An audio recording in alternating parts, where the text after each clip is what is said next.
Hello everybody, my name is Alexander Cook. I am a anthropology and Japanese major at Central Washington University, and this is my presentation on Japanese Shintoism.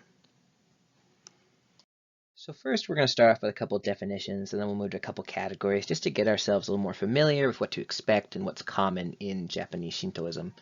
And so first, Shinto means the way of kami. It literally translates to God's the way of. And this is believed to come before the Japanese state, because it has a lot of basis in animism, ancestor worship, and so they believe it started with the hunter-gatherer cultures of like the Yamato who came before them. And second of all, we'll talk about kami, which is literally gods or spirits.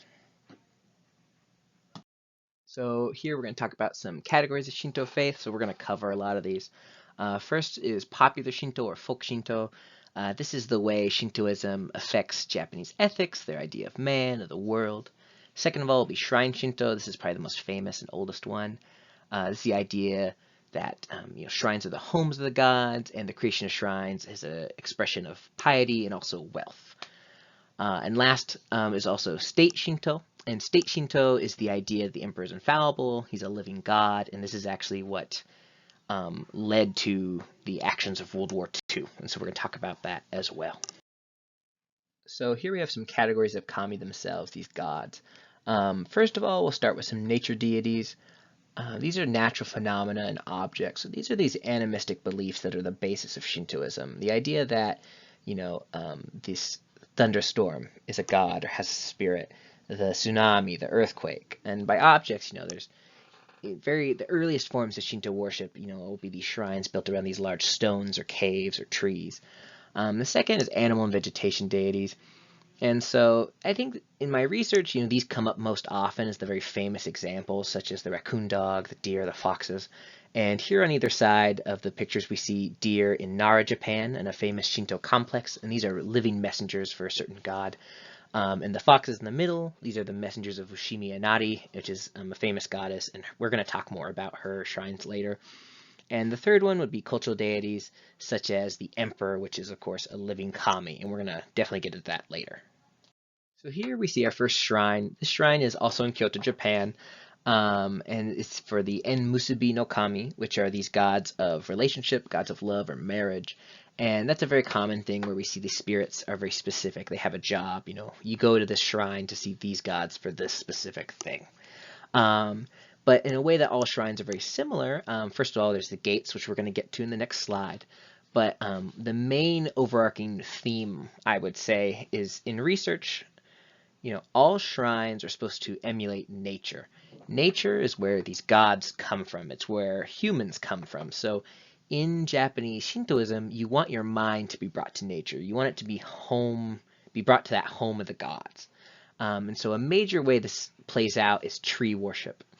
So all shrines should have at least a tree. So these trees, it's like a recess in the home of these gods. It's a safe place for them.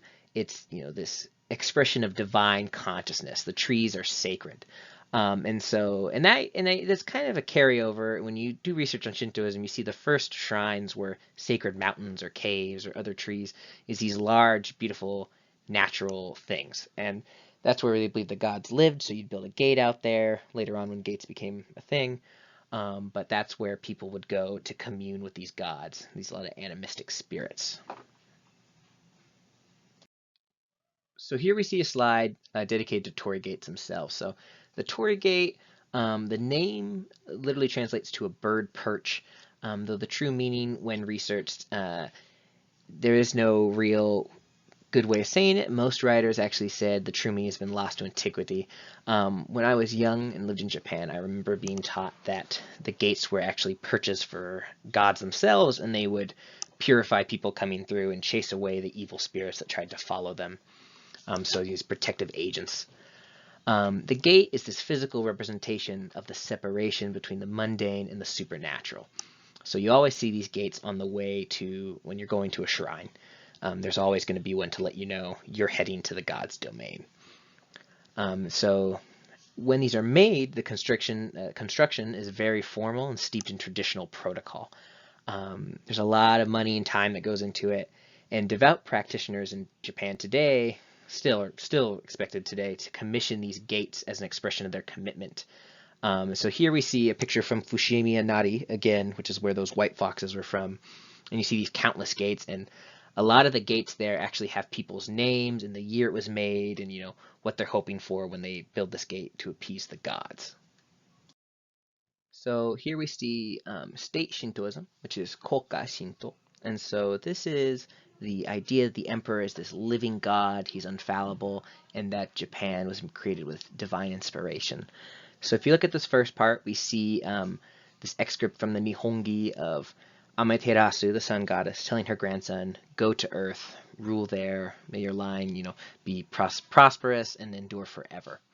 And so these excerpts and stories like this is kind of the basis of Koka Shinto. It's the emperor himself is a living extension of our ancestors, of these divine spirits, and that he himself is a living god.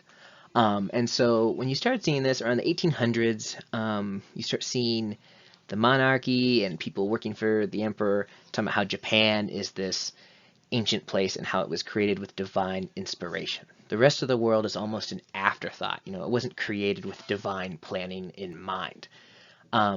So with this idea, we see that Japan is supposed to be destined to spread their ancestors' ideals.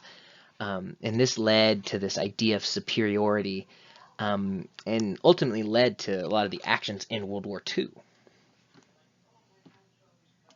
So before this, we've looked at Shintoism and looked a little bit about how it may have started in the Yamato culture. So before the state period of Japan, we're seeing these animistic beliefs, ancestor worship carrying over to the time of clans, and that's when we start seeing the shrine worship we mentioned.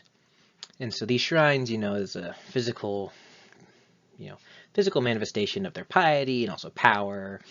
And from there, we start to see Goka Shinto. So instead of it being these kind of small groups to clans, it all of a sudden becomes like the government is in charge of it.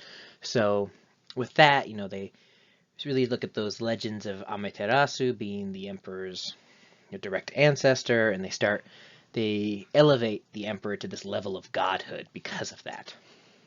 And so from there on to today, now we have this folk Shinto. So this is this unorganized form of Shintoism that affects Japanese people through day-to-day lives. And so this is contemporary Japan. And one really interesting thing to look at is how contemporary Shintoism has mixed with Buddhism. So here on the right, we see a Japanese jinja or shrine, and on the left, we see a Buddhist tera or temple. They're both in Japan. It is the same city. I think this might still be Kyoto. This is from my last trip. And here on the right, we see the Torii Gate, which we've talked about, that division of the mundane and the supernatural. And on the temple, we see a lot, not as colorful. It's more oppressed, but still grand. So we can see some differences in, the physical buildings. And really interesting thing about Buddhist temples in Japan is most temples still have a Shinto shrine there because, there's still gods in the area that still need to be appeased and honored. So the last temple or shrine I showed you, the Enmusubi, gods of relationships, that shrine is right outside of a major Buddhist temple in Kyoto called Kyomizudera, or the water temple. So, even in these, grand Buddhist temples, there still are Shinto shrines. The Shinto gods still need to be appeased and made note of. And so people believe that Shintoism, and my research showed that the idea of omnipresence in Buddhism became a really kind of big ticket seller for Shinto people. The idea that their god is always around, that really fit in well with the idea that there's always these Shinto gods or kami around. So Buddha was kind of brought into the pantheon that way. And some differences are kami simply are. So kami, there's always been kami. People will become kami. But Buddha, to become Buddha, you have to follow the steps. You have to become Buddha. So interestingly enough, in some Shinto stories, kami can become Buddha themselves. And this very common Japanese phrase of today is born Shinto, married Christian, died a Buddhist. So, depending on what type of ceremony you have, depends on where you would go. And manifestations today of Shinto belief you see in Japanese honorifics, how they regard to people, being respectful to your elders, things like that.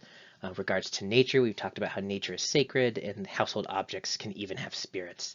And you actually see that in Mary Kondo's Tidying Up. It's a very famous example of this idea that items have a soul and you should take care of them. So, yep, thank you very much for listening to my presentation on Shintoism from then till now. So, thank you very much.